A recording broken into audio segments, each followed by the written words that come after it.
नमस्कार, मैं हूं आपके साथ अंकिता पाल। बुलेटिन की शुरुआत करते हैं। Invest Madhya Pradesh global investor summit 2025 में प्रधानमंत्री नरेंद्र मोदी ने संबोधित किया। उन्होंने कहा कि कुछ दिन पहले ही वर्ल्ड बैंक ने यह भी कहा है कि भारत आने वाले सालों में ऐसे ही दुनिया की सबसे तेजी से बढ़ती अर्थव्यवस्था बना रहेगा और विश्व का भविष्य भारत में है।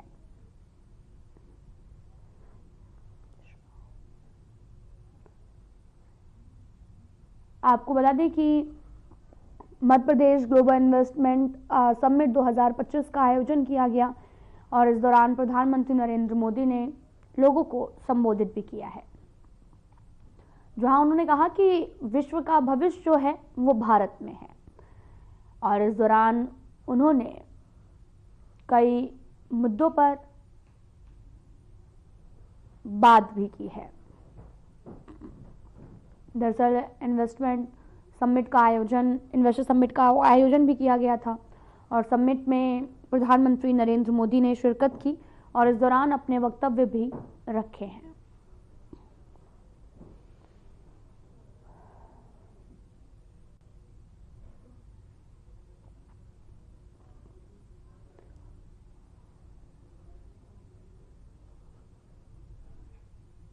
अभिनेता अक्षय कुमार ने प्रयागराज में चल रहे महाकुंभ के दौरान संगम में पवित्र डुबकी लगाई।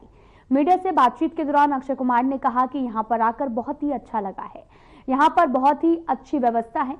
मैं इसके लिए मुख्यमंत्री योगी आदित्यनाथ का बहुत बहुत शुक्रिया अदा करता हूं, धन्यवाद करता हूं।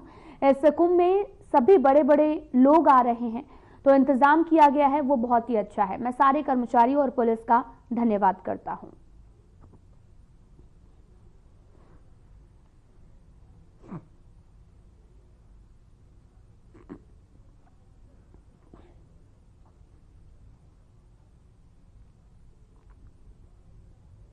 आपको प्रयागराज की तस्वीरें दिखा रहे हैं जहां पर अक्षय कुमार पहुंचे हैं।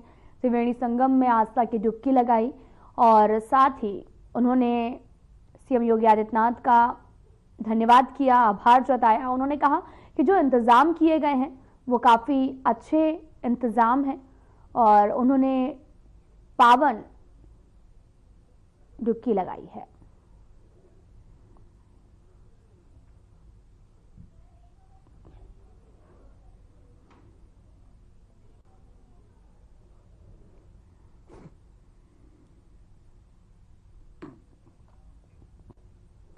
प्रयागराज महाकुंभ मेला महोत्सव में सीएम योगी आदित्यनाथ शामिल हुए। इस मौके पर सीएम योगी ने सभा को संबोधित किया।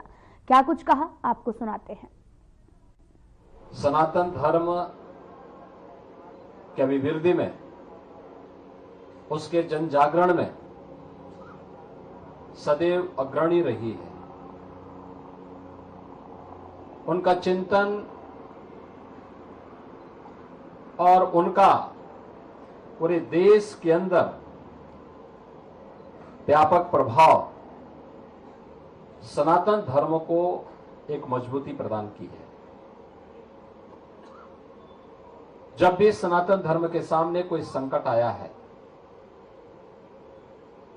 तो जगतगुरु शंकराचार्य की इस पावन पीठ ने उस संकट में मजबूती के साथ खड़े होकर के सनातन धर्म की रक्षा करने के लिए सदैव अग्रिम पंक्ति में खड़े होकर के अपना पूरा योगदान दिया है। श्री राम जन्मभूमि आंदोलन में इस पूज्य पीठ की, जो वर्तमान में जगतगुरु शंकराचार्य हैं, पूज्य स्वामी श्री शंकर विजेंद्र सरस्वती जी महाराज, उनके पूज्य गुरुदेव जगतगुरु शंकराचार्य पूज्य जयेंद्र सरस्वती जी महाराज आज वे भौतिक रूप से हमारे बीच में नहीं, लेकिन बड़े उदार मना अभिभावक के रूप में उनका सानिध्य सनातन धर्म को सदैव प्राप्त होता था। और केवल भारत में ही नहीं, पूरी दुनिया के अंदर जहां कहीं भी सनातन धर्मावलंबी है, यहां तक कि नेपाल के संकट में भी नेपाल जाने में उनके कोई संकोच नहीं होता था। मैंने कई बार देखा, उस समय पूज्य स्वामी जी महाराज अपने पूज्य गुरुदेव के साथ नेपाल की यात्रा में कई बार गए और नेपाल में कई दिनों तक व्यापक जन जागरण के कार्यक्रम के साथ जुड़कर के उन्होंने उस समय अपना योगदान दिया, सनातन धर्म की मजबूती के लिए अपना योगदान दिया। और जहां कहीं भी सनातन धर्म के लिए थोड़ा भी प्रयास होता है, उस पूरे अभियान को उनका पूरा आशीर्वाद प्राप्त होता है। ये मेरे लिए और महाकुंभ आयोजन समिति से जुड़े हुए सभी उत्तर प्रदेश वासियों के लिए, पूज्य संतों के लिए आज का दिन अत्यंत महत्वपूर्ण है। और मैं आज ही इसीलिए केवल इस कार्यक्रम में भाग लेने के लिए आया हूं। जब मुझे पता लगा कि मणि जी ने मुझे इसके बारे में बताया कि पूज्य स्वामी जी का आगमन प्रयागराज में हो रहा है, तो मैं आज अपने सारे कार्यक्रमों को स्थगित करते हुए उनसे मुलाकात करने के लिए, उनसे मिलने के लिए, आवश्यक बातचीत करने के लिए, सनातन धर्म और महाकुंभ के आयोजन से संबंधित मुद्दों पर चर्चा करने के लिए विशेष रूप से मैं भी यहां पर उपस्थित हुआ हूं। मुझे उनका स्वागत करते हुए अत्यंत प्रसन्नता की अनुभूति हो रही है।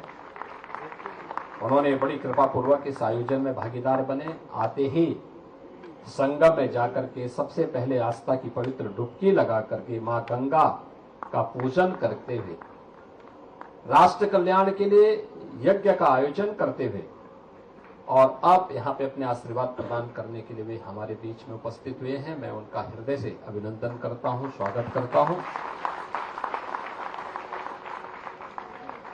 उनका आशीर्वाद कांची कामकोटि पीठ का यह पावन आशीर्वाद सदैव सनातन धर्म और उत्तर प्रदेश वासियों पर बना रहे, देशवासियों पर बना रहे, यही मैं उनसे इस अवसर पर विनम्र प्रार्थना करता हूं।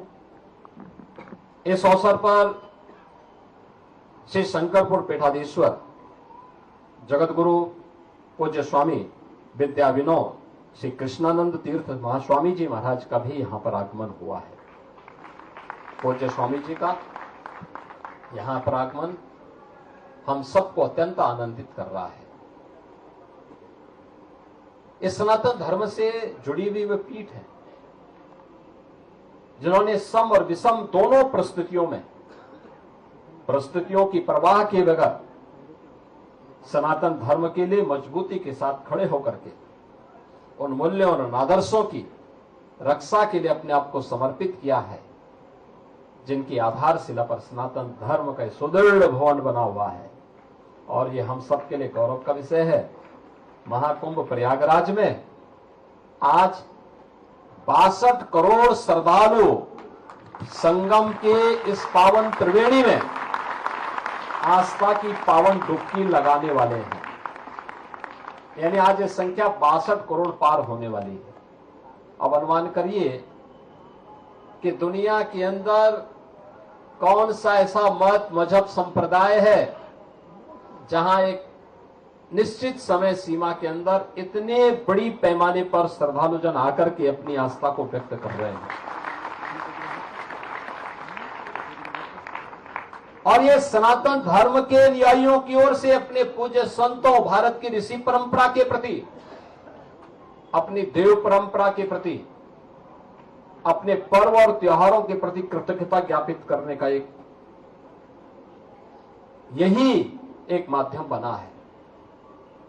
उन्हें थोड़ा सा अवसर मिला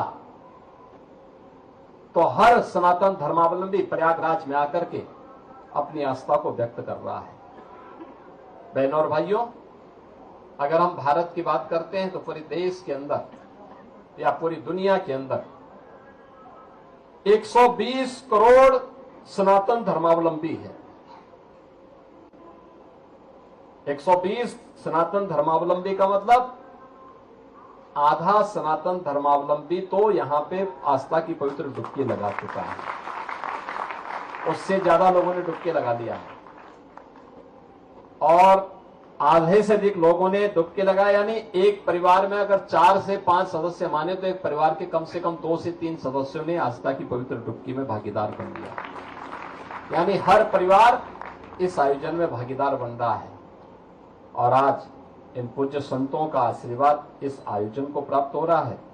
मैं इस अवसर पर उन्हें हृदय से उनका अभिनंदन करता हूं, उन्हें आश्वस्त करता हूं कि सनातन धर्म के लिए, देश के लिए जिस भी प्रकार के योगदान की आवश्यकता पड़ेगी, हम लोग पूरे प्राणपण से जुट करके उस आयोजन को सफलता की एक नई ऊंचाई तक पहुंचाने में अपना योगदान देंगे। आप सबको मां गंगा का आशीर्वाद प्राप्त हो, भगवान वेणी माधव का आशीर्वाद प्राप्त हो, पूज्य संतों की कृपा से, प्रयागराज की कृपा आप सब पर बनी रहे, इस कामना के साथ मैं अपनी वाणी को यहीं पे विराम देता हूं। नमः पार्वती पतिये हर हर। तो वहीं प्रधानमंत्री नरेंद्र मोदी ने मध्य प्रदेश के छतरपुर जिले के गढ़ा गांव में बागेश्वर धाम चिकित्सक एवं विज्ञान अनुसंधान संस्थान की आधारशिला रखी है। इस दौरान पीएम मोदी ने कहा कि ये उनका सौभाग्य है कि वे इतने कम समय में दूसरी बार बुंदेलखंड आए हैं। उन्होंने कहा कि आध्यात्मिक केंद्र बागेश्वर धाम जल्द ही आरोग्य केंद्र भी बनेगा। बागेश्वर धाम चिकित्सक एवं विज्ञान अनुसंधान संस्थान 10 एकड़ क्षेत्र में बनाया जाएगा और पहले चरण में 100 बिस्तरों की सुविधा तैयार होगी। और उन्होंने इस नेक काम के लिए बागेश्वर धाम के पीठाधीश्वर पंडित धीरेन्द्र कृष्ण शास्त्री को बधाई दी और बुंदेलखंड के लोगों को शुभकामनाएं भी दी हैं। फिलहाल बुलेटिन में इतना ही। नमस्कार।